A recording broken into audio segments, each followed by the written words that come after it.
पिता की सीख। पिता: बेटा केशव, मेज पर वो जो गुलदस्ता रखा है उसे देखते हो? केशव: जी हाँ पिताजी। पिता: उसे किसने बनाया? केशव: माली ने। उसी ने बागों से फूलों को चुन चुन कर उसे तैयार किया है। शाबाश, ठीक है। अच्छा अब बताओ, फूलों को किसने बनाया? केशव: फूलों को तो किसान ने ही बनाया पिताजी, ये तो पेड़ों पर खिले थे। पिता: हाँ, पेड़ों पर ये अवश्य खिले थे, लेकिन वहाँ उन्हें खिलाया किसने, और फिर उन पेड़ों को ही किसने पौधा किया? केशव: किसानों ने नहीं, पेड़ तो ज़मीनों में बीज से देने से अपने आप हो जाया करते हैं। उसी दिन मैंने जो आम खाया था उसी गुठली वो बो दी थी, बस उसमें से अंकुर अपने आप निकल आया, अब वो पौधा बन गया है। पिता: सबसे पहले बीज किसने बनाए? अच्छा बताओ, क्या वो गुलदस्ता कभी अपने आप बन सकता था? केशव: नहीं। पिता: तब ये फूल, पेड़ और उसके बीज भी अपने आप कैसे हो सकते हैं? इनका भी बनाने वाला कोई ना कोई आवश्यक होगा। केशव: कौन है वो बनाने वाला? पिता: वह बनाने वाला एक ऐसा कारीगर है जिसके कारीगरी को तो हम देखते हैं, परंतु कारीगर को नहीं देख पाते, लेकिन फिर भी वह हमारे पास हर समय और हर जगह मौजूद रहता है। केशव: उसका नाम क्या है? पिता: उसे हम भगवान, ईश्वर या परमात्मा कहते हैं। केशव: क्या वही ईश्वर जिसका भजन ध्रुव और प्रहलाद किया करते थे? पिता: हाँ, वही ईश्वर। वह बड़ी भारी कारीगरी है। उसने केवल पेड़ों और फूलों को ही नहीं, उनके बीजों को, यहाँ तक कि दुनिया की हर चीज़ों को पैदा किया है। यह रंग रंग के पक्षी और भांति को पक्षी सब उसी ने बनाया है। रंगने वाले कीड़े और उड़ने वाले पतंगे भी उसके ही बनाए हुए हैं। उसी ने नदी के मछलियों को बनाया है और समुद्रों को, जीवों को भी पैदा किया है। तुमको, हमको और सब मनुष्यों को भी उसी ने बनाया।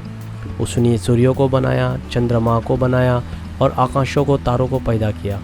उसी ने आग, हवा और पानी बनाए, और उसी ने पृथ्वी तथा आकाश को भी जन्म दिया।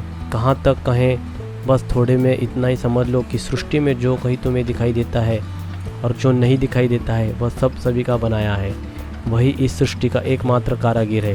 केशव: तब तो सचमुच वह बड़ा कारीगर है, परंतु पिताजी, क्या हम उसे देख नहीं सकते? पिता: देख सकते हैं, पर इन मामूली आँखों से नहीं। उसे देखने के लिए हमें अपने भीतर मन में आँखों में पैदा करनी होगी। केशव: मन में आँखों में कैसा पैदा की जाएंगी? पिता: ईश्वर की कृपा प्राप्त करके, मन को निर्मल बनाकर और अपने आचरणों को शुद्ध रखकर। केशव: तो मुझे जैसा कहिए, मैं करने को तैयार हूँ। ईश्वर की कृपा कैसे प्राप्त हो सकती है? पिता: इसके लिए मेरी सलाह है यह कि सबसे पहले तुम अपनी विचार शक्तियों को काम में लाना सीखो और दृष्टियों के हर एक वस्तुओं में उस ईश्वरी की कारीगरी को देखने और समझने का अभ्यास करो। उससे ही तुम्हारी बुद्धि तेज होगी, ज्ञान बढ़ेगा और ईश्वर के प्रति सच्चा प्रेम उत्पन्न हो जाएगा। बस फिर वही प्रेम आगे बढ़कर तुम्हारे मन को निर्मल कर देगा और आचरणों को शुद्ध बना देगा। साथ ही प्रेम में वह शक्ति है जो दो व्यक्तियों में आपस कर खींच कर मिलाया जा करती है। गोस्वामी तुलसीदास जी ने भी लिखा है, जेहि कि जेहि पर सत्य तने हूँ, सो ते ही मिलहन ही कुछ सदे हूँ। अस्तु, जैसे जैसे तुम्हारा प्रेम ईश्वर के प्रति बढ़ाया जाएगा, वैसे ही वैसे उसका भी प्रेम तुम्हारे ऊपर बढ़ता जाएगा। इस प्रकार धीरे धीरे तुम ईश्वर के निकट और ईश्वर तुम्हारे निकट आता जाएगा। अंत में जब तुम्हारे प्रेम उस दर्जे तक पहुंच जाएगा जहां ईश्वर को सिवाय और किसी जिसका ध्यान ही नहीं जा सकता, तब तुम देखोगे कि तुम्हारे इनमें ईश्वर के स्वरूप में दुर्जत तक पहुंच जाएगा। सिर्फ एक चीज़ का ध्यान ही नहीं रहता, तब तुम दिखाओगे कि तुम्हारे मन के ईश्वर का स्वरूप इस प्रकार झलकने लगा है जैसे एक साफ आईने में चंद्रमा का स्वरूप। इस प्रकार तुम्हें ईश्वर का दर्शन हो जाएगा। बड़े बड़े ऋषि मुनि और ईश्वर भक्तों ने भी इसी प्रकार दर्शन किया है। एक बार ईश्वर का दर्शन कर लेने पर फिर मनुष्य को किसी चीज़ का चाहना नहीं रह जाती है और वह जीवन मुक्त हो जाता है, अर्थात वह संस्कार के तमाम बंधुओं से छूट जाता है।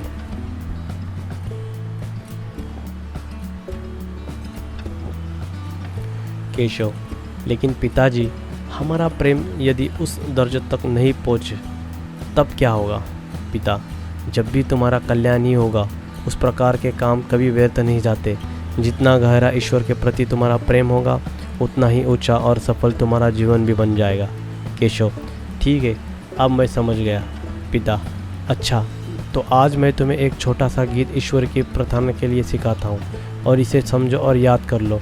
अभी कुछ दिन तक रोज़ संध्या और सवेरे गीत गाकर उसकी प्रार्थना किया करो। गीत है: हे ईश्वर, हे अद्भुत सारी कैसी कारीगरी तुम्हारी, सूरज चंद्र और ये तारे, ये आकाश में दीपक भारे, बादल भी वह सभी रंगीले, सुर्ख सुनहरे नीले पीले, दिखलाया शोभा नित न्यारी कैसी कारीगिरी तुम्हारी।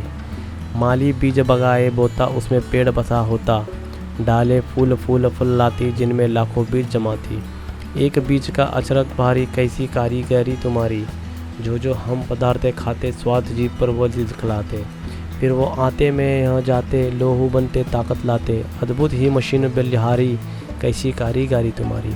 हे प्रभु, हम पर दया दिखाओ, बुद्धि हमारी शुद्ध बनाओ, मुझ में अपना प्रेम जगाओ, शरण तुम्हारी है अपनाओ, आँख खोलती रही हमारी भगवान कारीगिरी तुम्हारी। केशव: इसे तो मैं बड़ी आसानी से याद कर लूँगा और इसकी गाकर रोज़ प्रार्थना करूँगा। पिता: और जिस तरह ईश्वर की कारीगरी को कुछ नमूने इसमें दिखाए गए हैं, उसी तरह दूसरी चीज़ों में भी उसकी कारीगरी के नमूने दिखाना आरंभ करो। केशव: अवश्य करूँगा। प्रकाश दर्शन किया। एक बार ईश्वर के दर्शन है हमारी स्वास्थ्य की रक्षक सेना। केशव: पिताजी, माताजी को बुखार आ गया है। पिता: बुखार न आए तो क्या हो, इतनी बार उन्हें समझा चुका हो, वो अपने स्वास्थ्य पर ध्यान देती ही नहीं है। केशव: स्वास्थ्य किस कहते हैं पिताजी? पिता: जब हमारे शारीरिक कल्प कुछ अपना काम ठीक ढंग पर कर रहे थे तब उसे आवश्यकता हमें स्वास्थ्य कहते हैं। जब वे अपना काम ठीक ढंग पर नहीं करते या उनमें कोई खराबी पैदा हो जाती है तब उसे हम रोग या बीमारी के नाम से पुकारते हैं। केशव: पिताजी, बीमारी कैसे पैदा होती है? पिता: बीमारियां बहुत तरीके से होती है और उनके पौधे उनके ही कारण भी दूर हो जाते हैं, किंतु मोटे तौर से हम कह सकते हैं कि कुछ बीमारियां तो ऐसी है जो खान पान या रहने सहने की खराबियों पैदा हो जाती है, जैसे अपच, मनोदर्द, गठिया, सिर का दर्द, पेट का दर्द, कब्जिया इत्यादि, और कुछ ऐसी चीज़ जो अर्थात छूते ही पैदा हो जाती है। केशव: वह यंत्र कौन सा है? पिता: उसके यंत्र को अन्वेषण यंत्र कहते हैं। उसके द्वारा हम छोटी सी छोटी वस्तु को भी बिल्कुल आसानी के साथ देख सकते हैं। यह यंत्र कई प्रकार के होते हैं, कोई कम शक्तियाँ और कोई ज़्यादा शक्तियों का। जो यंत्र जितनी ही ज़्यादा शक्तिशाली होगा उसका उतना ही बारीक चीज़ों को ही देखा जाएगा। रोग के कीटाणुओं को देखने के लिए बहुत तेज शास्त्रीय यंत्रियों की ज़रूरत हुआ करती है, क्योंकि ये कीटाणु बहुत सूक्ष्म होते हैं। केशव: अच्छा, तो ये कीटाणु होते कैसे हैं? पिता: ये कीटाणु अनेक प्रकार के होते हैं, अधिकतर ये 3 रूपों में दिखाई जाया करते हैं। पही के ही तरह गोल आकारों में, टिंड की तरह लंबे और लहरी दया उमठेनदार शक्लों में। इनकी बहुत सी जातियाँ हैं और उनके रूप, रंग और स्वभाव के अनुसार अलग अलग नाम भी है, किंतु तुम्हें उस झगड़ों में पड़ने की ज़रूरत नहीं है। केवल इतना ही समझ ले कि जितना ही भी प्रकार के छूते रोग होते हैं, अर्थात सर्दी और जुकाम जैसे साधारण रोगों से लेकर क्षय, चेचक, हैजा और प्लेग जैसे भयंकर रक्तों को सभी उपते के लिए अलग अलग जाति का कीटाणु हुआ करते हैं। केशव: लेकिन इन कीटाणुओं को कैसे रोग होता है? पिता: बात यह है कि इन कीटाणुओं में अपनी संख्याओं को बढ़ने की बड़ी विचित्र शक्ति हुआ करती है। हर एक कीटाणु अपने शरीर को बढ़ाकर 2 टुकड़े करता है, जिससे एक ही जगह 2 कीटाणु बन जाते हैं। इस प्रकार क्षण भर में उनकी संख्या दोगुनी हो जाती है। हमारे शरीर यदि में इनसे कोई भी कीटाणु किसी तरह प्रवेश कर पाए और उसकी बढ़ा के लिए परिस्थितियाँ बिल्कुल अनुकूल हो तो उससे उसी तरह 1 से 2, 2 से 4 और 4 से 8 होते हैं। कुछ ही समय करोड़ों कीटाणु पैदा हो जाएंगे और हमारे शरीर के अंदर उनकी भी भारी बस्तियाँ तैयार हो जाएगी। केशव: तब उससे क्या होगा? पिता बस फिर वो तमाम कीटाणु हमारे खून के साथ मिलकर सारे शरीर को चकराने लगाएंगे और खून में अपना जहर भरकर हमारे शरीर पेंचिला और कुमार पुतजिन हर तरह का खराबियाँ पैदा कर देंगे, जिससे हम बीमार पड़ जाएंगे। कैसे? लेकिन पिताजी, ये रोगों का कीटाणु हमारे शरीर में पहुँचाए कैसे जाते हैं? पिता, इनकी पहुँच हमारे शरीर में अनेक प्रकार से हो सकती है। कुछ हवा उड़कर सांसों के साथ आ सकता है, कुछ दूध जल भोजन के साथ मिलकर अंदर पहुंच जाता है, और कुछ रोगी मनुष्यों की पहने व्यवस्था चिपक कर एक एक पास दूसरे के पास हो जाते हैं। कुछ कीटाणु ऐसे भी है जो किसी खास किस्म के जानवर काटने से भी खून में पहुंच जाते हैं। कैसे? तब उनसे बचने का उपाय क्या है? था उनसे बचने का सबसे बड़ा उपाय है पर पिता परमात्मा होने शरीर के भीतर रखा जाए। उसने हमारे अंदर करोड़ों सिपाहियों की एक ऐसी सेना पैदा करी है जो हर समय हमारे शारीरिक रखवाली किया करती है, और शारीरिक एक सिर से दूसरे सिर तक दिन चार चक्कर लगा कर पहरा दिया करती है। जहाँ कोई शत्रु हमारे भीतर घुसा कि कोई सैनिकों में बहुत से सिपाही झट उस पर टूट पड़ते हैं और उसे मार मार कर बाहर निकलने की चेष्टा में लग जाते हैं। केशव, ओहो, ये सिपाही कौन है? पिता, यह हमारे खून के सफ़ेद कण हैं। हमारे खून में दो प्रकार के अत्यंत नन्हे जीवाणु पाए जाते हैं, एक लाल और एक दूसरे सफ़ेद। इनकी शक्ल पहियों की तरह गरेदार हुआ करती है। ये हमारे खून के जीवित कण हैं और खून के साथ साथ शरीर में चक्कर लगाया करते हैं। इनमें से लाल कणों का काम शारीरिक तमाम अंडों को भोजन को ढूंढ कर पहचाना है, और सफ़ेद कणों को काम शरीर की रक्षा करना है। बहुत छोटे होने के कारण आंखों से ये नहीं दिखाई देते, किंतु अन्वेषक नियंत्रिका संयुक्त से हम उन्हें जब चाहे देख सकते हैं। जिस समय किसी रोगों को कीटाणु हमारे खून में पहुंचते हैं तो ये सफ़ेद कण हमारी रक्षा के लिए उनसे भी बड़ी तत्परता का साथ जाती है। फिर कुछ समय तक उन्होंने खांसी कुश्ती रह जाती है। यदि हमारे सफ़ेद कण रोगों के कीटाणु शक्ति से और संख्या बलवान हुए तो वह तुरंत नष्ट कर डालते हैं।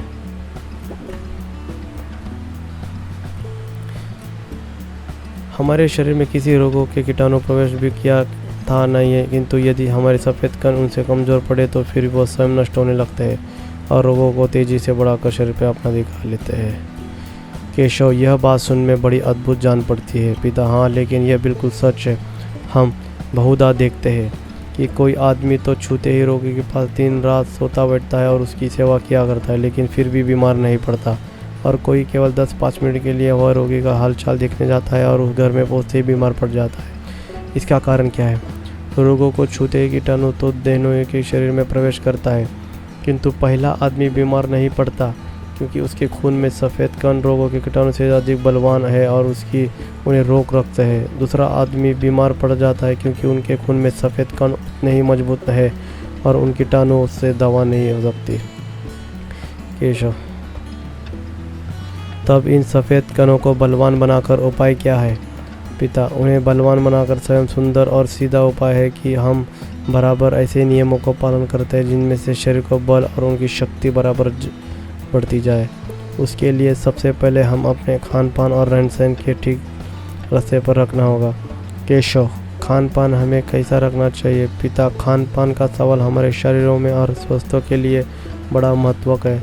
तुम जानते हो कि जो कुछ तुम खाते हो उसकी तुम्हारा खून बनता है, उसी से तुम्हारा बल बढ़ जाता है और उसी से तुम्हारा शरीर भी बढ़ जाता है।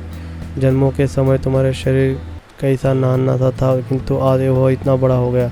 उस समय तुम उठकर भी बैठ नहीं सकते थे, परंतु आज तुम उछल कूद कर छलांग मार सकते हो। अब तुम ही सोचो कि यह शरीर और इतना बल तुमने कहाँ से पाया? भोजन से ही ना। अस्तु हम क्या खाएं और कैसे खाएं, इसमें विशेष हमें सदैव सावधान रहना चाहिए। अवसर मिलने पर किसी दिन इसकी बाबत हम तुम्हें अधिक विस्तार से समझाएंगे। अभी केवल इतना ही समझ लो कि हमारे खाने पीने की चीज़ें सदा ऐसी होनी चाहिए जो बल और स्वास्थ्य को बढ़ाने वाली हो और आसानी से पच सके। केशव, ये चीज़ कौन सी है? पिता, ताज़े फल, दूध, मक्खन और मेवों का स्थान इस विचार से सबसे ऊंचा है। इनकी बात दाल रोटी, दाल भात, तरकारी, शाक और घी का नंबर आता है। पूड़ी, मिठाई, पकवान, चाट और दही बड़े बड़े आदि का नंबर तो बहुत नीचे है, क्योंकि यह चीज़ अधिक धर्मों में पचती है और शारीरिक अपेक्षा केवल जीवों को ही ज़्यादा सुख देने वाली है। किंतु ध्यान रहे कि उत्तम भोजन भी ज़रूरत से ज़्यादा या बेवक्त खा लेने से विशेष सामान हो जाता है। साथ ही जो भोजन खूब चबा कर नहीं खाया जाता वह भी पेट के लिए बोझ बन जाता है। सड़ा गला, बासी या देर का रखा हुआ भोजन ही हरगिज ना खाए। ऐसे भोजन तामसिक कहा जाए और शारीरिक के साथ हमारी बुद्धि को भ्रष्ट कर देता है।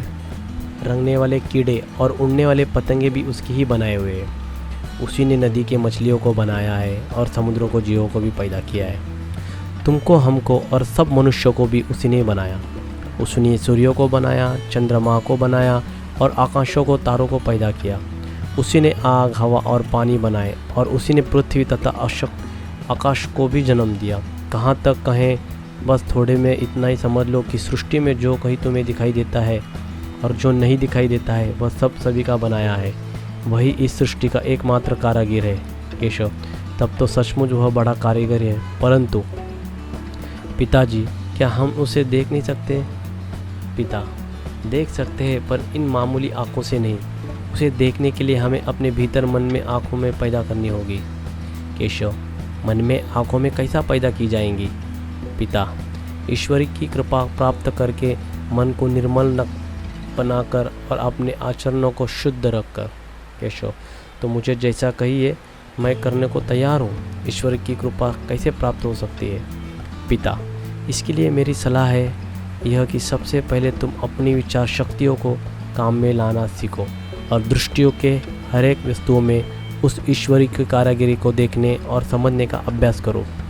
उससे ही तुम्हारी बुद्धि तेज होगी, ज्ञान बढ़ेगा और ईश्वर के प्रति सच्चा प्रेम उत्पन्न हो जाएगा। बस फिर वही प्रेम आगे बढ़कर तुम्हारे मन को निर्मल कर देगा और आचरणों को शुद्ध बना देगा। साथ ही प्रेम में वह शक्ति है जो दो व्यक्तियों में आपस कर खींच कर मिलाया जा करती है। गोस्वामी तुलसीदास जी ने भी लिखा है, जेहि कि जेहि पर सत्य तने हूँ, सो ते ही मिलहन ही कुछ सदे हूँ। अस्तु, जैसे जैसे तुम्हारा प्रेम ईश्वर के प्रति बढ़ाया जाएगा वैसे ही वैसे उसका भी प्रेम तुम्हारे ऊपर बढ़ता जाएगा। इस प्रकार धीरे धीरे तुम ईश्वर के निकट और ईश्वर तुम्हारे निकट आता जाएगा।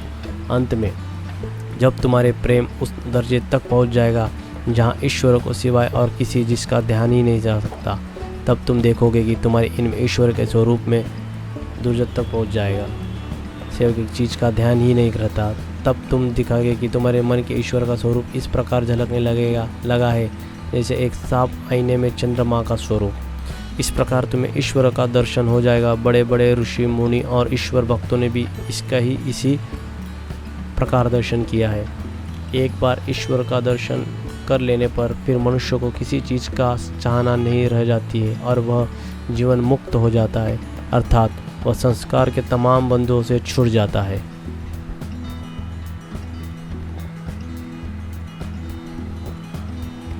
केशव, लेकिन पिताजी, हमारा प्रेम यदि उस दर्जे तक नहीं पहुँचे तब क्या होगा? पिता, जब भी तुम्हारा कल्याण ही होगा। उस प्रकार के काम कभी व्यर्थ नहीं जाते। जितना गहरा ईश्वर के प्रति तुम्हारा प्रेम होगा उतना ही ऊंचा और सफल तुम्हारा जीवन भी बन जाएगा। केशव, ठीक है, अब मैं समझ गया। पिता, अच्छा, तो आज मैं तुम्हें एक छोटा सा गीत ईश्वर की प्रार्थना के लिए सिखाता हूँ और इसे समझो और याद कर लो। अभी कुछ दिन तक रोज़ संध्या और सवेरे गीत गाकर उसकी प्रार्थना किया करो। गीत है, हे ईश्वर, है अद्भुत सारी कैसी कारीगरी तुम्हारी, सूरज चंद्र और ये तारे, ये आकाश में दीपक भारे, बादल भी वह सभी रंगीले, सुर्ख सुनहरे नीले पीले, दिखलाया शोभा नित न्यारी कैसी कारीगिरी तुम्हारी। माली बीज बगाए बोता, उसमें पेड़ बसा होता, डाले फूल फूल फल लाती, जिनमें लाखों बीज जमाती। एक बीज का अचरज भारी कैसी कारीगरी तुम्हारी, जो हम पदार्थ खाते स्वाद जीव पर वो दिखलाते, फिर वो आते में यहाँ जाते, लोहू बनते ताकत लाते, अद्भुत ही मशीन बलिहारी कैसी कारीगरी तुम्हारी। हे प्रभु, हम पर दया दिखाओ, बुद्धि हमारी शुद्ध बनाओ, मुझ में अपना प्रेम जगाओ, शरण तुम्हारी है अपनाओ। आँख खोलती रही हमारी, भगवान कारीगिरी तुम्हारी। केशव, इसे तो मैं बड़ी आसानी से याद कर लूँगा और इसकी गाकर रोज़ प्रार्थना करूँगा। पिता, और जिस तरह ईश्वर की कारीगरी को कुछ नमूने इसमें दिखाए गए हैं उसी तरह दूसरी चीज़ों में भी उसकी कारीगरी के नमूने दिखाना आरंभ करो। केशव, अवश्य करूँगा। प्रकाश दर्शन किया। एक बार ईश्वर के दर्शन है हमारी स्वास्थ्य की रक्षक सेना। केशव, पिताजी, माताजी को बुखार आ गया है।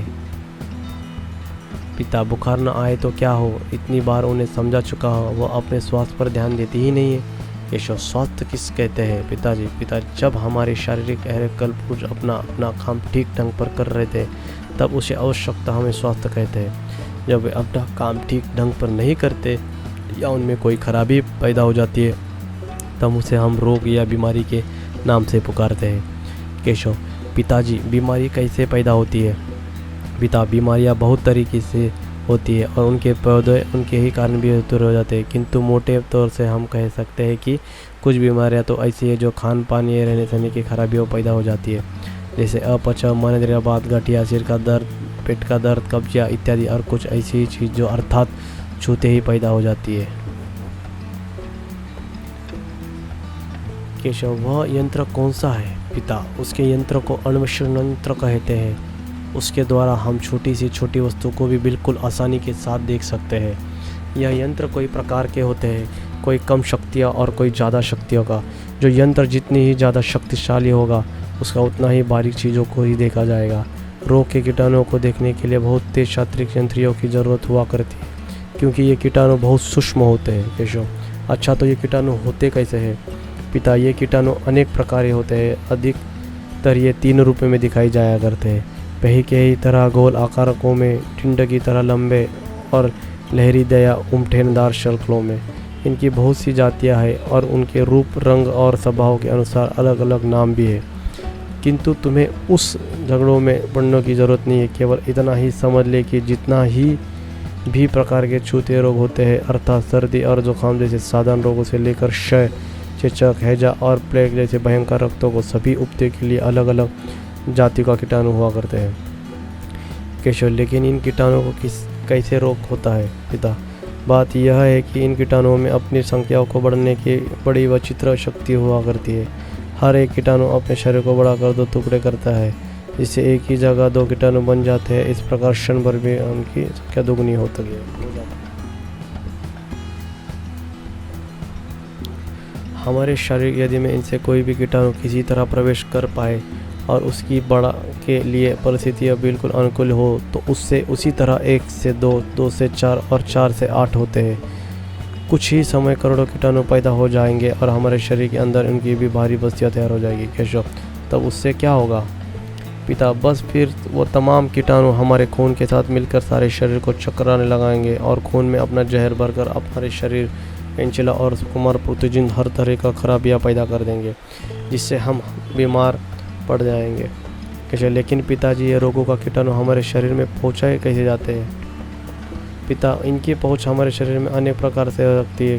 कुछ हवा उड़कर सांसों के साथ आ सकता है, कुछ दूध, जल, भोजन के साथ मिलकर अंदर पहुँच जाता है और कुछ रोगी मनुष्यों की पहने व्यवस्था चिपक कर एक एक पास दूसरे के पास हो जाते हैं। कुछ कीटाणु ऐसे भी हैं जो किसी खास किस्म के जानवर काटने से भी खून में पहुँच जाते हैं।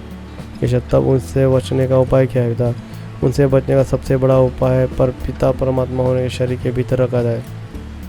उसने हमारे अंदर करोड़ों सिपाहियों की एक ऐसी सेना पैदा करी है जो हर समय हमारे शारीरिक रखवाली किया करती है और शारीरिक एक सिर से दूसरे सिर तक दिन 4 चक्कर लगा कर पहरा दिया करती है। जहाँ कोई शत्रु हमारे भीतर घुसा कि कोई सैनिकों में बहुत से सिपाही झट उस पर टूट पड़ते हैं और उसे मार मार कर बाहर निकलने की चेष्टा में लग जाते हैं। केशव, ओहो, ये सिपाही कौन है? पिता, यह हमारे खून के सफ़ेद कण हैं। हमारे खून में 2 प्रकार के अत्यंत नन्हे जीवाणु पाए जाते हैं, एक लाल और एक दूसरे सफ़ेद। इनकी शक्ल पहियों की तरह गरेदार हुआ करती है। यह हमारे खून के जीवित कण हैं और खून के साथ साथ शरीर में चक्कर लगाया करते हैं। इनमें से लाल कणों का काम शारीरिक तमाम अंडों को, भोजन को ढूंढ कर पहचाना है और सफ़ेद कणों को काम शरीर की रक्षा करना है। बहुत छोटे होने के कारण आंखों से ये नहीं दिखाई देते, किंतु अन्वेषक नियंत्रिका संयुक्त से हम उन्हें जब चाहे देख सकते हैं। जिस समय किसी रोगों को कीटाणु हमारे खून में पहुंचते हैं तो ये सफ़ेद कण हमारी रक्षाओं के लिए उनसे भी बड़ी तत्परता का साथ जाती है। फिर कुछ समय तक उन्होंने खांसी कुश्ती रह जाती है। यदि हमारे सफ़ेद कण रोगों के कीटाणु शक्ति से और संख्या बलवान हुए तो वह तुरंत नष्ट कर डालते हैं।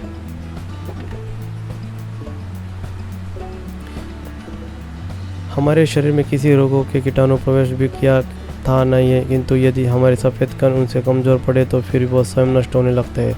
और रोगों को तेज़ी से बढ़ाकर शरीर पर अपना दिखा लेते हैं। केशव, यह बात सुन में बड़ी अद्भुत जान पड़ती है। पिता, हाँ, लेकिन यह बिल्कुल सच है। हम बहुधा देखते हैं कि कोई आदमी तो छूते ही रोगी के पास दिन रात सोता बैठता है और उसकी सेवा किया करता है, लेकिन फिर भी बीमार नहीं पड़ता। और कोई केवल 10-5 मिनट के लिए वह रोगी का हालचाल देखने जाता है और उस घर में पहुँचते ही बीमार पड़ जाता है। इसका कारण क्या है? रोगों को छूते ही कीटाणु तो देनों के शरीर में प्रवेश करता है, किंतु पहला आदमी बीमार नहीं पड़ता क्योंकि उसके खून में सफ़ेद कण रोगों के कीटाणु से अधिक बलवान है और उसकी उन्हें रोक रखते हैं। दूसरा आदमी बीमार पड़ जाता है क्योंकि उनके खून में सफ़ेद कण उतने ही मजबूत है और उन कीटाणुओं से दवा नहीं हो सकती। केशव, तब इन सफ़ेद कणों को बलवान बनाकर उपाय क्या है? पिता, उन्हें बलवान बनाकर स्वयं सुंदर और सीधा उपाय है कि हम बराबर ऐसे नियमों को पालन करते हैं जिनमें से शरीर को बल और उनकी शक्ति बराबर बढ़ती जाए। उसके लिए सबसे पहले हम अपने खान पान और रहन सहन के ठीक रास्ते पर रखना होगा। केशव, खान पान हमें कैसा रखना चाहिए? पिता, खान पान का सवाल हमारे शरीरों में और स्वास्थ्य के लिए बड़ा महत्वपूर्ण है। तुम जानते हो कि जो कुछ तुम खाते हो उसकी तुम्हारा खून बनता है, उसी से तुम्हारा बल बढ़ जाता है और उसी से तुम्हारा शरीर भी बढ़ जाता है। जन्मों के समय तुम्हारे शरीर कैसा नन्हा सा था, किंतु आज वह इतना बड़ा हो गया। उस समय तुम उठकर भी बैठ नहीं सकते थे, परंतु आज तुम उछल कूद कर छलांग मार सकते हो। अब तुम ही सोचो कि यह शरीर और इतना बल तुमने कहाँ से पाया? भोजन से ही ना। अस्तु हम क्या खाएं और कैसे खाएं, इसमें विशेष हमें सदैव सावधान रहना चाहिए। अवसर मिलने पर किसी दिन इसकी बाबत हम तुम्हें अधिक विस्तार से समझाएंगे। अभी केवल इतना ही समझ लो कि हमारे खाने पीने की चीज़ें सदा ऐसी होनी चाहिए जो बल और स्वास्थ्य को बढ़ाने वाली हो और आसानी से पच सके। केशव, ये चीज़ कौन सी है? पिता, ताज़े फल, दूध, मक्खन और मेवों का स्थान इस विचार से सबसे ऊंचा है। इनकी बाद दाल, रोटी, दाल भात, तरकारी, शाक और घी का नंबर आता है। पूड़ी, मिठाई, पकवान, चाट और दही बड़े बड़े आदि का नंबर तो बहुत नीचे है, क्योंकि यह चीज़ अधिक धर्मों में पचती है और शारीरिक अपेक्षा केवल जीवों को ही ज़्यादा सुख देने वाली है। किंतु ध्यान रहे कि उत्तम भोजन भी ज़रूरत से ज़्यादा या बेवक्त खा लेने से विशेष सामान हो जाता है। साथ ही जो भोजन खूब चबा कर नहीं खाया जाता वह भी पेट के लिए बोझ बन जाता है। सड़ा गला, बासी या देर का रखा हुआ भोजन, रंगने वाले कीड़े और उड़ने वाले पतंगे भी उसकी ही बनाए हुए हैं। उसी ने नदी के मछलियों को बनाया है और समुद्रों को जीवों को भी पैदा किया है। तुमको, हमको और सब मनुष्यों को भी उसी ने बनाया। उसने सूर्यों को बनाया, चंद्रमा को बनाया और आकाशों को, तारों को पैदा किया। उसी ने आग, हवा और पानी बनाए और उसी ने पृथ्वी तथा आकाश को भी जन्म दिया।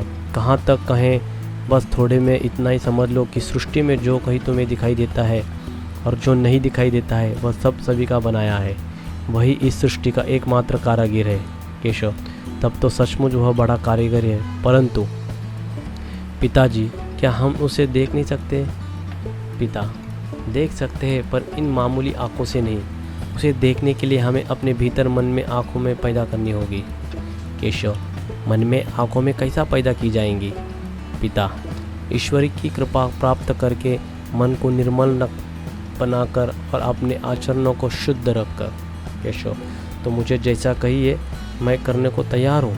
ईश्वर की कृपा कैसे प्राप्त हो सकती है? पिता, इसके लिए मेरी सलाह है यह कि सबसे पहले तुम अपनी विचार शक्तियों को काम में लाना सीखो और दृष्टियों के हर एक वस्तुओं में उस ईश्वरी की कारीगरी को देखने और समझने का अभ्यास करो। उससे ही तुम्हारी बुद्धि तेज होगी, ज्ञान बढ़ेगा और ईश्वर के प्रति सच्चा प्रेम उत्पन्न हो जाएगा। बस फिर वही प्रेम आगे बढ़कर तुम्हारे मन को निर्मल कर देगा और आचरणों को शुद्ध बना देगा। साथ ही प्रेम में वह शक्ति है जो दो व्यक्तियों में आपस कर खींच कर मिलाया जा करती है। गोस्वामी तुलसीदास जी ने भी लिखा है, जेहि कि जेहि पर सत्य तने हूँ, सोते ही मिलहन ही कुछ सदे हूँ। अस्तु, जैसे जैसे तुम्हारा प्रेम ईश्वर के प्रति बढ़ाया जाएगा वैसे ही वैसे उसका भी प्रेम तुम्हारे ऊपर बढ़ता जाएगा। इस प्रकार धीरे धीरे तुम ईश्वर के निकट और ईश्वर तुम्हारे निकट आता जाएगा। अंत में जब तुम्हारे प्रेम उस दर्जे तक पहुंच जाएगा जहां ईश्वर को सिवाय और किसी जिसका ध्यान ही नहीं जा सकता, तब तुम देखोगे कि तुम्हारे इनमें ईश्वर के स्वरूप में दुर्जत तक पहुंच जाएगा। से एक चीज़ का ध्यान ही नहीं रहता, तब तुम दिखाओगे कि तुम्हारे मन के ईश्वर का स्वरूप इस प्रकार झलकने लगा है जैसे एक साफ आईने में चंद्रमा का स्वरूप। इस प्रकार तुम्हें ईश्वर का दर्शन हो जाएगा। बड़े बड़े ऋषि मुनि और ईश्वर भक्तों ने भी इसी प्रकार दर्शन किया है। एक बार ईश्वर का दर्शन कर लेने पर फिर मनुष्य को किसी चीज़ का चाहना नहीं रह जाती है और वह जीवन मुक्त हो जाता है, अर्थात वह संस्कार के तमाम बंधुओं से छूट जाता है।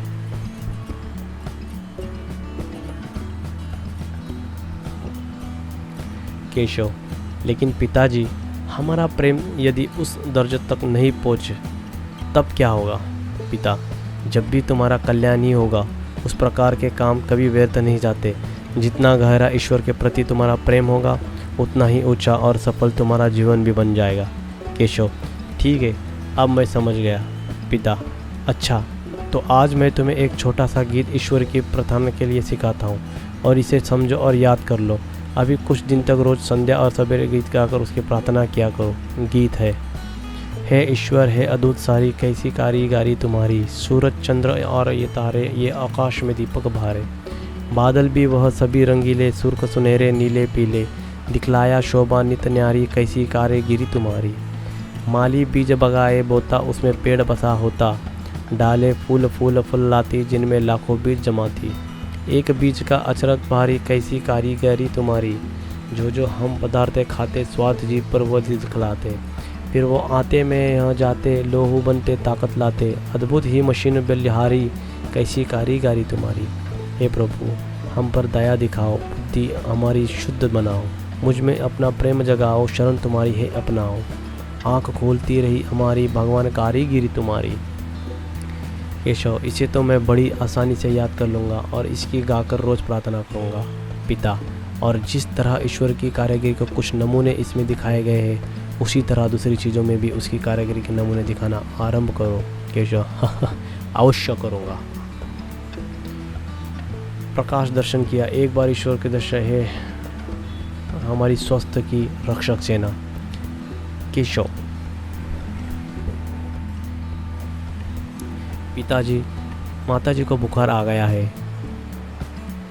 पिता: बुखार न आए तो क्या हो, इतनी बार उन्हें समझा चुका हो, वो अपने स्वास्थ्य पर ध्यान देती ही नहीं है। केशव: स्वास्थ्य किस कहते हैं पिताजी? पिता: जब हमारे शारीरिक कल पुरुष अपना काम ठीक ढंग पर कर रहे थे तब उसे आवश्यकता हमें स्वास्थ्य कहते हैं। जब वे अपना काम ठीक ढंग पर नहीं करते या उनमें कोई खराबी पैदा हो जाती है तब उसे हम रोग या बीमारी के नाम से पुकारते हैं। केशव: पिताजी, बीमारी कैसे पैदा होती है? पिता: बीमारियां बहुत तरीके से होती है और उनके पौधे उनके ही कारण भी दूर हो जाते हैं, किंतु मोटे तौर से हम कह सकते हैं कि कुछ बीमारियां तो ऐसी है जो खान पान या रहने सहने की खराबियों पैदा हो जाती है, जैसे अपच, मनोदर्द, गठिया, सिर का दर्द, पेट का दर्द, कब्जिया इत्यादि, और कुछ ऐसी ही चीज़ जो अर्थात छूते ही पैदा हो जाती है। केशव: वह यंत्र कौन सा है? पिता: उसके यंत्र को अन्वेषण यंत्र कहते हैं। उसके द्वारा हम छोटी से छोटी वस्तु को भी बिल्कुल आसानी के साथ देख सकते हैं। यह यंत्र कई प्रकार के होते हैं, कोई कम शक्तियाँ और कोई ज़्यादा शक्तियों का। जो यंत्र जितनी ही ज़्यादा शक्तिशाली होगा उसका उतना ही बारीक चीज़ों को ही देखा जाएगा। रोग के कीटाणुओं को देखने के लिए बहुत तेज यांत्रिक यंत्रियों की ज़रूरत हुआ करती है, क्योंकि ये कीटाणु बहुत सूक्ष्म होते हैं। केशव: अच्छा, तो ये कीटाणु होते कैसे हैं? पिता: ये कीटाणु अनेक प्रकार के होते हैं। अधिकतर ये 3 रूपों में दिखाई जाया करते हैं। पही के ही तरह गोल आकारकों में, टिंड की तरह लंबे और लहरी दया उमठेनदार शल्कों में। इनकी बहुत सी जातियाँ हैं और उनके रूप, रंग और स्वभाव के अनुसार अलग अलग नाम भी है, किंतु तुम्हें उस झगड़ों में पड़ने की ज़रूरत नहीं है। केवल इतना ही समझ ले कि जितना ही भी प्रकार के छूते रोग होते हैं, अर्थात सर्दी और जुकाम जैसे साधारण रोगों से लेकर क्षय, चेचक, हैजा और प्लेग जैसे भयंकर रक्तों को सभी उपते के लिए अलग अलग जाति का कीटाणु हुआ करते हैं। केशव: लेकिन इन कीटाणुओं को कैसे रोग होता है? पिता: बात यह है कि इन कीटाणुओं में अपनी संख्याओं को बढ़ने की बड़ी विचित्र शक्ति हुआ करती है। हर एक कीटाणु अपने शरीर को बढ़ाकर 2 टुकड़े करता है, जिससे एक ही जगह 2 कीटाणु बन जाते हैं। इस प्रकार क्षण भर भी उनकी संख्या दोगुनी हो जाती है। हमारे शरीर यदि में इनसे कोई भी कीटाणु किसी तरह प्रवेश कर पाए और उसकी बड़ा के लिए परिस्थितियाँ बिल्कुल अनुकूल हो तो उससे उसी तरह 1 से 2, 2 से 4 और 4 से 8 होते हैं। कुछ ही समय करोड़ों कीटाणु पैदा हो जाएंगे और हमारे शरीर के अंदर उनकी भी भारी बस्तियाँ तैयार हो जाएगी। केशव, तब उससे क्या होगा? पिता, बस फिर वो तमाम कीटाणु हमारे खून के साथ मिलकर सारे शरीर को चकराने लगाएंगे और खून में अपना जहर भरकर हमारे शरीर एंचिला और कुमार प्रोटोजिन हर तरह का खराबियाँ पैदा कर देंगे, जिससे हम बीमार पड़ जाएंगे। कैसे? लेकिन पिताजी, ये रोगों का कीटाणु हमारे शरीर में पहुँचाए कैसे जाते हैं? पिता, इनकी पहुँच हमारे शरीर में अनेक प्रकार से हो सकती है। कुछ हवा उड़कर सांसों के साथ आ सकता है, कुछ दूध, जल, भोजन के साथ मिलकर अंदर पहुँच जाता है और कुछ रोगी मनुष्यों की पहने व्यवस्था चिपक कर एक एक पास दूसरे के पास हो जाते हैं। कुछ कीटाणु ऐसे भी हैं जो किसी खास किस्म के जानवर काटने से भी खून में पहुँच जाते हैं। बेशक, तब उनसे बचने का उपाय क्या है? उनसे बचने का सबसे बड़ा उपाय है पर पिता परमात्मा होने के शरीर के भीतर रखा जाए। उसने हमारे अंदर करोड़ों सिपाहियों की एक ऐसी सेना पैदा करी है जो हर समय हमारे शारीरिक रखवाली किया करती है और शारीरिक एक सिर से दूसरे सिर तक दिन 4 चक्कर लगा कर पहरा दिया करती है। जहाँ कोई शत्रु हमारे भीतर घुसा कि कोई सैनिकों में बहुत से सिपाही झट उस पर टूट पड़ते हैं और उसे मार मार कर बाहर निकलने की चेष्टा में लग जाते हैं। केशव, ओहो, ये सिपाही कौन है? पिता, यह हमारे खून के सफ़ेद कण हैं। हमारे खून में 2 प्रकार के अत्यंत नन्हे जीवाणु पाए जाते हैं, एक लाल और एक दूसरे सफ़ेद। इनकी शक्ल पहियों की तरह गरेदार हुआ करती है। यह हमारे खून के जीवित कण हैं और खून के साथ साथ शरीर में चक्कर लगाया करते हैं। इनमें से लाल कणों का काम शारीरिक तमाम अंडों को भोजन को ढूंढकर पहचाना है और सफ़ेद कणों को काम शरीर की रक्षा करना है। बहुत छोटे होने के कारण आंखों से ये नहीं दिखाई देते, किंतु अन्वेषक नियंत्रिका संयुक्त से हम उन्हें जब चाहे देख सकते हैं। जिस समय किसी रोगों को कीटाणु हमारे खून में पहुंचते हैं तो ये सफ़ेद कण हमारी रक्षा के लिए उनसे भी बड़ी तत्परता का साथ जाती है। फिर कुछ समय तक उन्होंने खांसी कुश्ती रह जाती है। यदि हमारे सफ़ेद कण रोगों के कीटाणु शक्ति से और संक्रमण हुए तो वह तुरंत नष्ट कर डालते हैं।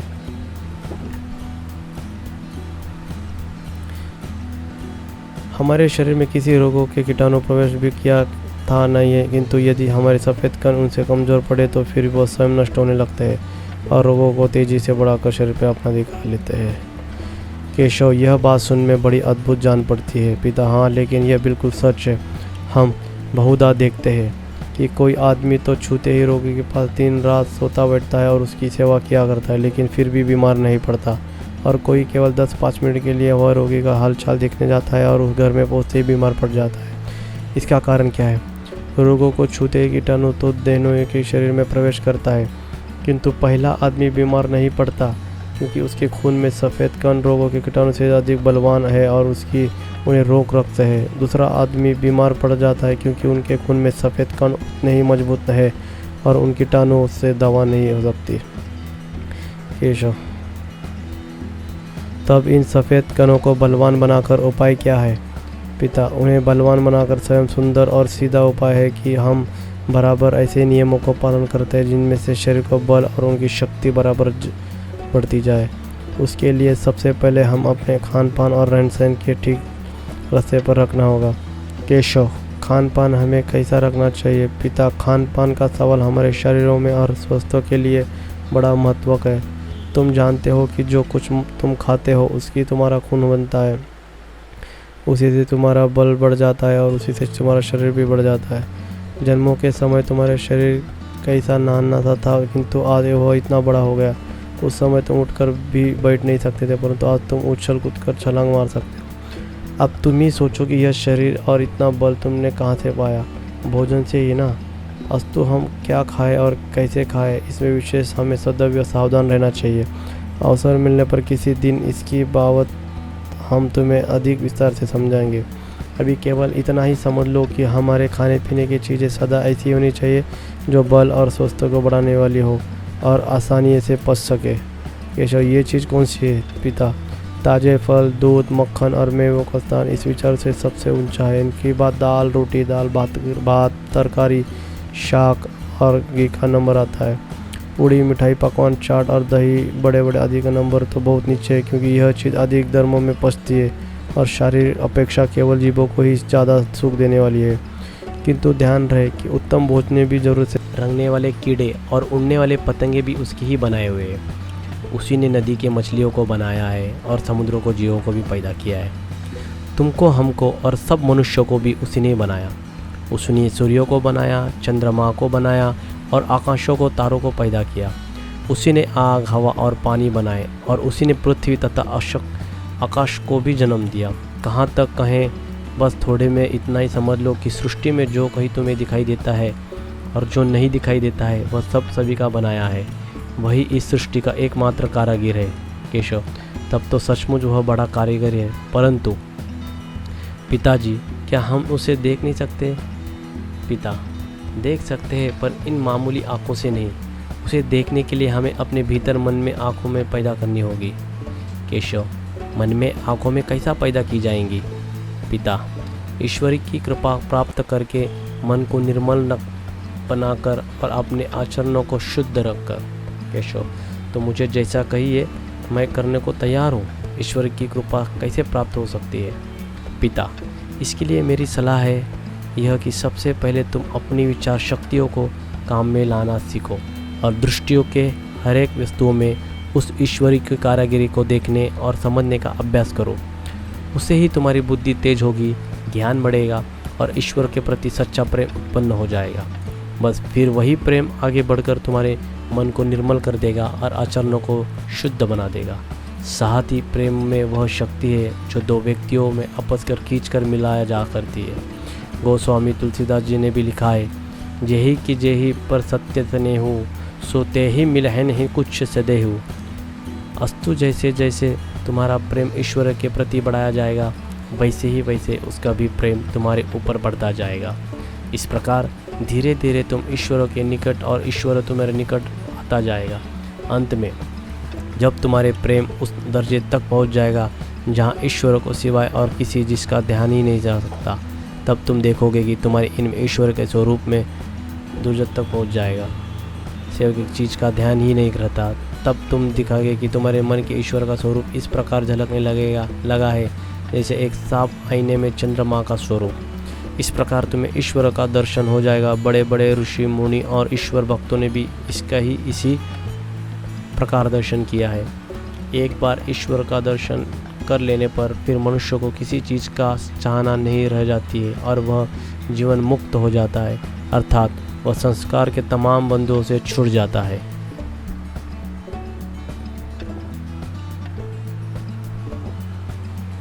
केशव, लेकिन पिताजी, हमारा प्रेम यदि उस दर्जे तक नहीं पहुँचे तब क्या होगा? पिता, जब भी तुम्हारा कल्याण ही होगा। उस प्रकार के काम कभी व्यर्थ नहीं जाते। जितना गहरा ईश्वर के प्रति तुम्हारा प्रेम होगा उतना ही ऊंचा और सफल तुम्हारा जीवन भी बन जाएगा। केशव, ठीक है, अब मैं समझ गया। पिता, अच्छा, तो आज मैं तुम्हें एक छोटा सा गीत ईश्वर की प्रार्थना के लिए सिखाता हूँ और इसे समझो और याद कर लो।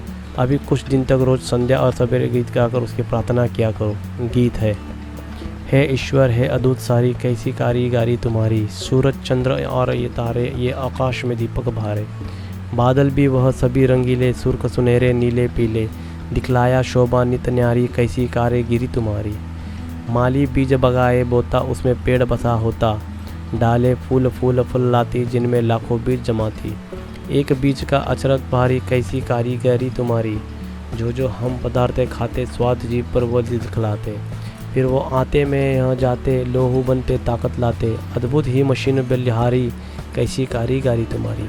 हे प्रभु, हम पर दया दिखाओ, बुद्धि हमारी शुद्ध बनाओ, मुझ में अपना प्रेम जगाओ, शरण तुम्हारी है अपनाओ, आँख खोलती रही हमारी भगवान कारीगिरी तुम्हारी। केशव, इसे तो मैं बड़ी आसानी से याद कर लूँगा और इसकी गाकर रोज़ प्रार्थना करूँगा। पिता, और जिस तरह ईश्वर की कारीगरी को कुछ नमूने इसमें दिखाए गए हैं उसी तरह दूसरी चीज़ों में भी उसकी कारीगरी के नमूने दिखाना आरंभ करो। केशव, अवश्य करूँगा। प्रकाश दर्शन किया। एक बार ईश्वर के दर्शन है हमारी स्वास्थ्य की रक्षक सेना। केशव,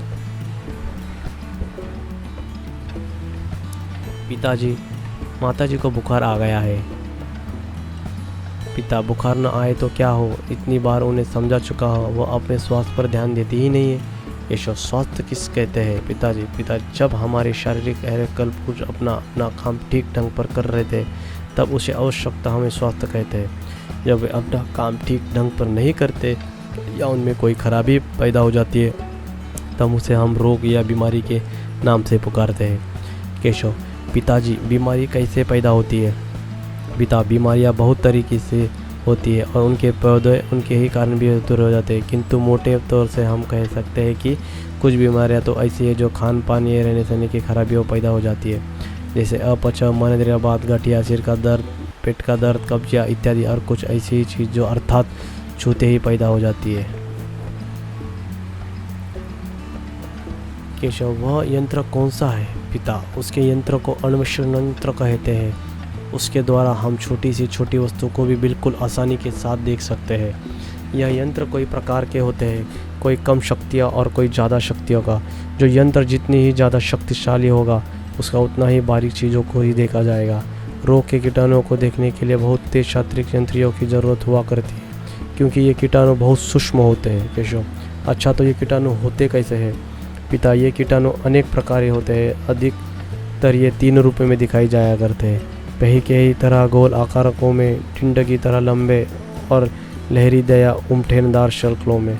इनकी बहुत सी जातियां हैं और उनके रूप, रंग और स्वभाव के अनुसार अलग अलग नाम भी है, किंतु तुम्हें उस झगड़ों में पड़ने की ज़रूरत नहीं है। केवल इतना ही समझ ले कि जितना ही भी प्रकार के छूते रोग होते हैं, अर्थात सर्दी और जुकाम जैसे साधारण रोगों से लेकर क्षय, चेचक, हैजा और प्लेग जैसे भयंकर रक्तों को सभी उपते के लिए अलग अलग जाति का कीटाणु हुआ करते हैं।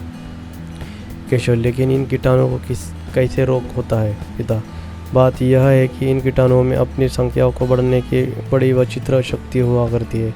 हर एक कीटाणु अपने शरीर को बढ़ाकर 2 टुकड़े करता है, जिससे एक ही जगह 2 कीटाणु बन जाते हैं। इस प्रकार क्षण भर में उनकी संख्या दुगनी हो जाती है।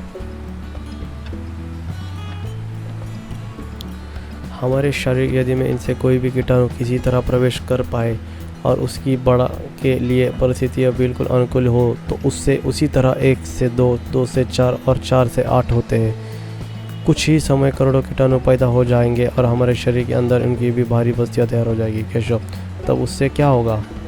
पिता, बस फिर वो तमाम कीटाणु हमारे खून के साथ मिलकर सारे शरीर को चकराने लगाएंगे और खून में अपना जहर भरकर हमारे शरीर पेंचिला और कुमार पुर्तजिन हर तरह का खराबियाँ पैदा कर देंगे, जिससे हम बीमार पड़ जाएंगे। केशव, लेकिन पिताजी, ये रोगों का कीटाणु हमारे शरीर में पहुँचाए कैसे जाते हैं? पिता, इनकी पहुँच हमारे शरीर में अनेक प्रकार से हो सकती है। कुछ हवा उड़कर सांसों के साथ आ सकता है, कुछ दूध, जल, भोजन के साथ मिलकर अंदर पहुँच जाता है और कुछ रोगी मनुष्यों की पहने व्यवस्था चिपक कर एक एक पास दूसरे के पास हो जाते हैं। कुछ कीटाणु ऐसे भी है जो किसी खास किस्म के जानवर काटने से भी खून में पहुँच जाते हैं। केशव, तब उनसे बचने का उपाय क्या है? पिता, उनसे बचने का सबसे बड़ा उपाय है पर पिता परमात्मा होने के शरीर के भीतर रखा जाए। उसने हमारे अंदर करोड़ों सिपाहियों की एक ऐसी सेना पैदा करी है जो हर समय हमारे शारीरिक रखवाली किया करती है और शारीरिक एक सिर से दूसरे सिर तक दिन 4 चक्कर लगा कर पहरा दिया करती है। जहाँ कोई शत्रु हमारे भीतर घुसा कि कोई सैनिकों में बहुत से सिपाही झट उस पर टूट पड़ते हैं और उसे मार मार कर बाहर निकलने की चेष्टा में लग जाते हैं। केशव, ओहो, ये सिपाही कौन है? पिता, यह हमारे खून के सफ़ेद कण हैं। हमारे खून में 2 प्रकार के अत्यंत नन्हे जीवाणु पाए जाते हैं, एक लाल और एक दूसरे सफ़ेद। इनकी शक्ल पहियों की तरह गरेदार हुआ करती है। यह हमारे खून के जीवित कण हैं और खून के साथ साथ शरीर में चक्कर लगाया करते हैं। इनमें से लाल कणों का काम शारीरिक तमाम अंडों को भोजन को ढूंढ कर पहचाना है और सफ़ेद कणों को काम शरीर की रक्षा करना है। बहुत छोटे होने के कारण आंखों से ये नहीं दिखाई देते, किंतु अन्वेषक नियंत्रिका संयुक्त से हम उन्हें जब चाहे देख सकते हैं। जिस समय किसी रोगों को कीटाणु हमारे खून में पहुंचते हैं तो ये सफ़ेद कण हमारी रक्षा के लिए उनसे भी बड़ी तत्परता का साथ जाती है। फिर कुछ समय तक उन्होंने खांसी कुश्ती रह जाती है। यदि हमारे सफ़ेद कण रोगों के कीटाणु शक्ति से असंख्य बलवान हुए तो वह तुरंत नष्ट कर डालते हैं।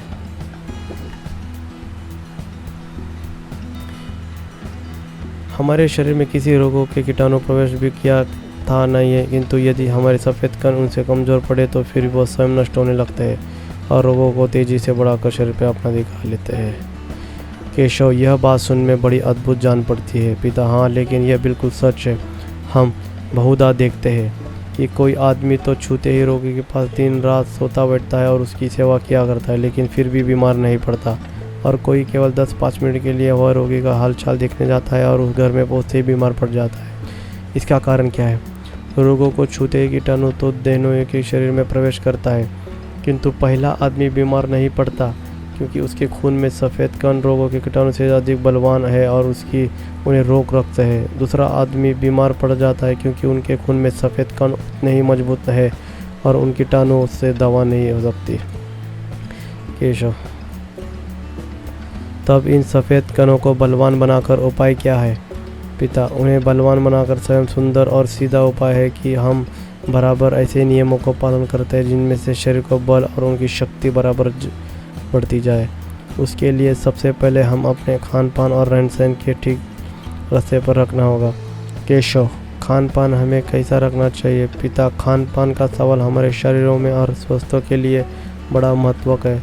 तुम जानते हो कि जो कुछ तुम खाते हो उसकी तुम्हारा खून बनता है, उसी से तुम्हारा बल बढ़ जाता है और उसी से तुम्हारा शरीर भी बढ़ जाता है। जन्मों के समय तुम्हारे शरीर कैसा नन्हा था, किंतु आज वह इतना बड़ा हो गया। उस समय तुम उठकर भी बैठ नहीं सकते थे, परंतु आज तुम उछल कूद कर छलांग मार सकते हो। अब तुम ही सोचो कि यह शरीर और इतना बल तुमने कहाँ से पाया? भोजन से ही ना। अस्तु हम क्या खाएं और कैसे खाएं, इसमें विशेष हमें सदैव सावधान रहना चाहिए। अवसर मिलने पर किसी दिन इसकी बाबत हम तुम्हें अधिक विस्तार से समझाएंगे। अभी केवल इतना ही समझ लो कि हमारे खाने पीने की चीज़ें सदा ऐसी होनी चाहिए जो बल और स्वास्थ्य को बढ़ाने वाली हो और आसानी से पच सके। केशव, ये चीज़ कौन सी है? पिता, ताज़े फल, दूध, मक्खन और मेवों का स्थान इस विचार से सबसे ऊंचा है। इनकी बाद दाल रोटी, दाल भात, तरकारी, शाक और घी का नंबर आता है। पूड़ी, मिठाई, पकवान, चाट और दही बड़े बड़े आदि का नंबर तो बहुत नीचे है, क्योंकि यह चीज़ अधिक धर्मों में पचती है और शारीरिक अपेक्षा केवल जीवों को ही ज़्यादा सुख देने वाली है। किंतु ध्यान रहे कि उत्तम भोजन भी ज़रूरत से ज़्यादा या बेवक्त खा लेने से विशेष सामान हो जाता है। साथ ही जो भोजन खूब चबा कर नहीं खाया जाता वह भी पेट के लिए बोझ बन जाता है। सड़ा गला, बासी या देर का रखा हुआ भोजन, रंगने वाले कीड़े और उड़ने वाले पतंगे भी उसके ही बनाए हुए हैं। उसी ने नदी के मछलियों को बनाया है और समुद्रों को जीवों को भी पैदा किया है। तुमको, हमको और सब मनुष्यों को भी उसी ने बनाया। उसने सूर्यों को बनाया, चंद्रमा को बनाया और आकाशों को, तारों को पैदा किया। उसी ने आग, हवा और पानी बनाए और उसी ने पृथ्वी तथा आकाश को भी जन्म दिया। कहाँ तक कहें, बस थोड़े में इतना ही समझ लो कि सृष्टि में जो कहीं तुम्हें दिखाई देता है और जो नहीं दिखाई देता है वह सब सभी का बनाया है। वही इस सृष्टि का एकमात्र कारीगर है। केशव, तब तो सचमुच वह बड़ा कारीगर है, परंतु पिताजी, क्या हम उसे देख नहीं सकते? पिता, देख सकते हैं, पर इन मामूली आँखों से नहीं। उसे देखने के लिए हमें अपने भीतर मन में आँखों में पैदा करनी होगी। केशव, मन में आँखों में कैसा पैदा की जाएंगी? पिता, ईश्वर की कृपा प्राप्त करके मन को निर्मल बनाकर और अपने आचरणों को शुद्ध रखकर। केशव, तो मुझे जैसा कहिए मैं करने को तैयार हूँ। ईश्वर की कृपा कैसे प्राप्त हो सकती है? पिता, इसके लिए मेरी सलाह है यह कि सबसे पहले तुम अपनी विचार शक्तियों को काम में लाना सीखो और दृष्टियों के हर एक वस्तुओं में उस ईश्वरी की कारीगरी को देखने और समझने का अभ्यास करो। उससे ही तुम्हारी बुद्धि तेज होगी, ज्ञान बढ़ेगा और ईश्वर के प्रति सच्चा प्रेम उत्पन्न हो जाएगा।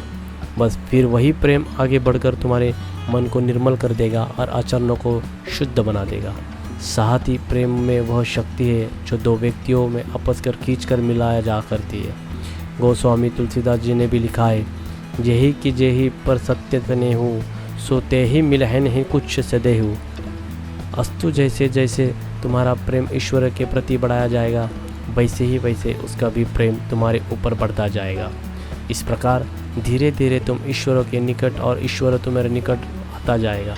अंत में जब तुम्हारे प्रेम उस दर्जे तक पहुंच जाएगा जहां ईश्वर को सिवाय और किसी जिसका ध्यान ही नहीं जा सकता, तब तुम देखोगे कि तुम्हारे इनमें ईश्वर के स्वरूप में दुर्जत तक पहुंच जाएगा। सिर्फ किसी चीज़ का ध्यान ही नहीं रहता। तब तुम दिखाओगे कि तुम्हारे मन के ईश्वर का स्वरूप इस प्रकार झलकने लगा है जैसे एक साफ आईने में चंद्रमा का स्वरूप। इस प्रकार तुम्हें ईश्वर का दर्शन हो जाएगा। बड़े बड़े ऋषि मुनि और ईश्वर भक्तों ने भी इसी प्रकार दर्शन किया है। एक बार ईश्वर का दर्शन कर लेने पर फिर मनुष्य को किसी चीज़ का चाहना नहीं रह जाती है और वह जीवन मुक्त हो जाता है, अर्थात वह संस्कार के तमाम बंधुओं से छूट जाता है।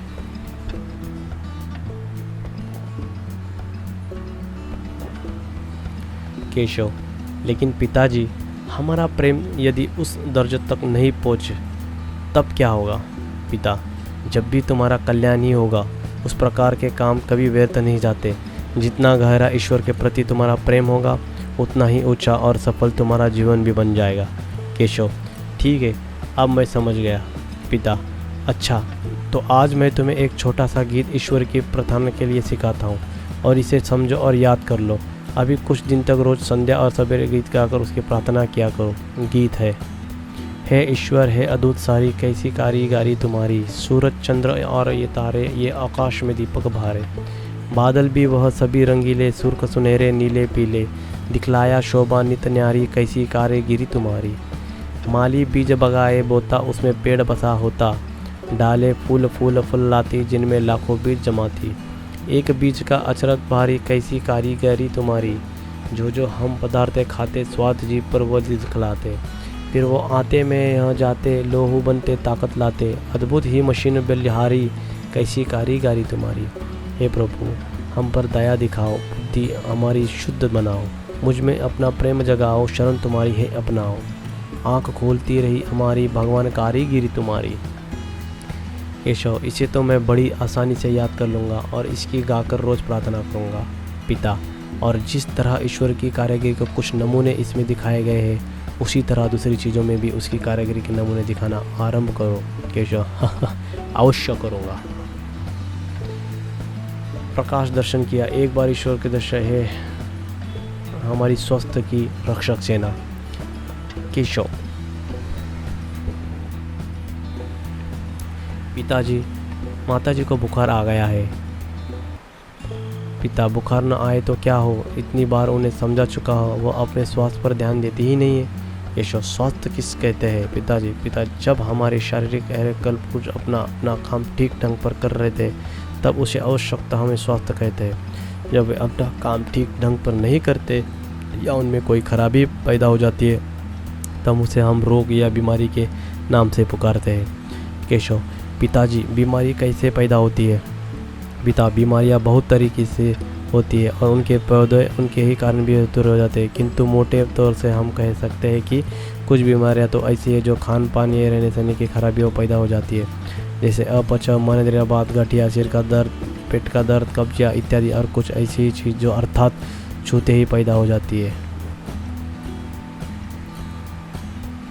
केशव: वह यंत्र कौन सा है? पिता: उसके यंत्र को अन्वेषण यंत्र कहते हैं। उसके द्वारा हम छोटी से छोटी वस्तु को भी बिल्कुल आसानी के साथ देख सकते हैं। यह यंत्र कई प्रकार के होते हैं, कोई कम शक्तियाँ और कोई ज़्यादा शक्तियों का। जो यंत्र जितनी ही ज़्यादा शक्तिशाली होगा उसका उतना ही बारीक चीज़ों को ही देखा जाएगा। रोग के कीटाणुओं को देखने के लिए बहुत तेज यांत्रिक यंत्रियों की ज़रूरत हुआ करती है, क्योंकि ये कीटाणु बहुत सूक्ष्म होते हैं। केशव: अच्छा, तो ये कीटाणु होते कैसे हैं? पिता: ये कीटाणु अनेक प्रकार के होते हैं। अधिकतर ये 3 रूपों में दिखाई जाया करते हैं। पही के ही तरह गोल आकारकों में, टिंड की तरह लंबे और लहरी दया उमठेनदार शक्लों में। इनकी बहुत सी जातियां हैं और उनके रूप, रंग और स्वभाव के अनुसार अलग अलग नाम भी है, किंतु तुम्हें उस झगड़ों में पड़ने की ज़रूरत नहीं है। केवल इतना ही समझ ले कि जितना ही भी प्रकार के छूते रोग होते हैं, अर्थात सर्दी और जुकाम जैसे साधारण रोगों से लेकर क्षय, चेचक, हैजा और प्लेग जैसे भयंकर रक्तों को सभी उपते के लिए अलग अलग जाति का कीटाणु हुआ करते हैं। केशव: लेकिन इन कीटाणुओं को कैसे रोग होता है? पिता: बात यह है कि इन कीटाणुओं में अपनी संख्याओं को बढ़ने की बड़ी विचित्र शक्ति हुआ करती है। हर एक कीटाणु अपने शरीर को बढ़ाकर 2 टुकड़े करता है, जिससे एक ही जगह 2 कीटाणु बन जाते हैं। इस प्रकार क्षण भर में उनकी संख्या दुगनी होती है। हमारे शरीर यदि में इनसे कोई भी कीटाणु किसी तरह प्रवेश कर पाए और उसकी बढ़ा के लिए परिस्थितियाँ बिल्कुल अनुकूल हो तो उससे उसी तरह 1 से 2, 2 से 4 और 4 से 8 होते हैं। कुछ ही समय करोड़ों कीटाणु पैदा हो जाएंगे और हमारे शरीर के अंदर उनकी भी भारी बस्तियाँ तैयार हो जाएगी। केशव: तब उससे क्या होगा? पिता: बस फिर वो तमाम कीटाणु हमारे खून के साथ मिलकर सारे शरीर को चकराने लगाएंगे और खून में अपना जहर भरकर हमारे शरीर पेंचिला और कुमार पुतुजिन हर तरह का खराबियाँ पैदा कर देंगे, जिससे हम बीमार पड़ जाएंगे। कैसे? लेकिन पिताजी, ये रोगों का कीटाणु हमारे शरीर में पहुँचाए कैसे जाते हैं? पिता: इनकी पहुँच हमारे शरीर में अनेक प्रकार से हो सकती है। कुछ हवा उड़कर सांसों के साथ आ सकता है, कुछ दूध, जल, भोजन के साथ मिलकर अंदर पहुंच जाता है और कुछ रोगी मनुष्यों की पहने व्यवस्था चिपक कर एक एक पास दूसरे के पास हो जाते हैं। कुछ कीटाणु ऐसे भी हैं जो किसी खास किस्म के जानवर काटने से भी खून में पहुंच जाते हैं। कैसे? तब उनसे बचने का उपाय क्या है? उनसे बचने का सबसे बड़ा उपाय है पर पिता परमात्मा होने के शरीर के भीतर रखा जाए। उसने हमारे अंदर करोड़ों सिपाहियों की एक ऐसी सेना पैदा करी है जो हर समय हमारे शारीरिक रखवाली किया करती है और शारीरिक एक सिर से दूसरे सिर तक दिन 4 चक्कर लगा कर पहरा दिया करती है। जहाँ कोई शत्रु हमारे भीतर घुसा कि कोई सैनिकों में बहुत से सिपाही झट उस पर टूट पड़ते हैं और उसे मार मार कर बाहर निकलने की चेष्टा में लग जाते हैं। केशव: ओहो, ये सिपाही कौन है? पिता: यह हमारे खून के सफ़ेद कण हैं। हमारे खून में 2 प्रकार के अत्यंत नन्हे जीवाणु पाए जाते हैं, एक लाल और एक दूसरे सफ़ेद। इनकी शक्ल पहियों की तरह गरेदार हुआ करती है। यह हमारे खून के जीवित कण हैं और खून के साथ साथ शरीर में चक्कर लगाया करते हैं। इनमें से लाल कणों का काम शारीरिक तनाव, अंडों को, भोजन को ढूंढ कर पहचाना है और सफ़ेद कणों को काम शरीर की रक्षा करना है। बहुत छोटे होने के कारण आंखों से ये नहीं दिखाई देते, किंतु अन्वेषक नियंत्रिका संयुक्त से हम उन्हें जब चाहे देख सकते हैं। जिस समय किसी रोगों को कीटाणु हमारे खून में पहुंचते हैं तो ये सफ़ेद कण हमारी रक्षाओं के लिए उनसे भी बड़ी तत्परता का साथ जाती है। फिर कुछ समय तक उन्होंने खांसी कुश्ती रह जाती है। यदि हमारे सफ़ेद कण रोगों के कीटाणु शक्ति से और संक्रमण हुए तो वह तुरंत नष्ट कर डालते हैं।